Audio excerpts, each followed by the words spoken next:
দিদি বাড়িতে এসেছি, খেতে বসেছি, অনেকক্ষণই এসেছি, রান্না বান্নাও করেছি, দিদির সঙ্গে হেল্প করেছি আর খেতে বসেছি। আইটেম সব খাওয়া হয়ে গেছে, এখন এসছে ভিডিও করতে। তো এখন লাস্টে মাংস দিয়ে খাচ্ছি।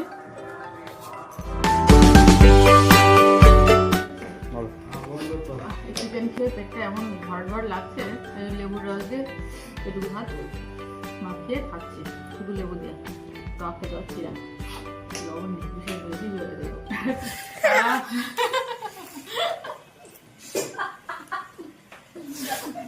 পাগলটা তো পাগল আছে, একটা সময় আছে লোভ লাগবে নিয়ে যাবো।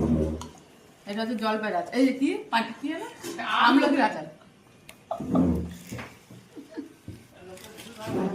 আমলকির আচার, ও ভুলভাল আবার ঠিকঠাক করে দিচ্ছি তো আবার সবসময় ভুলভাল কি। আমরা তখন গল্প করছি, খাওয়া দাওয়ার পরে রেস্ট নিচ্ছি, এখন খেয়ে দিয়ে এত খাওয়া দাওয়া হয়েছে, কষ্ট হয়ে গেছে।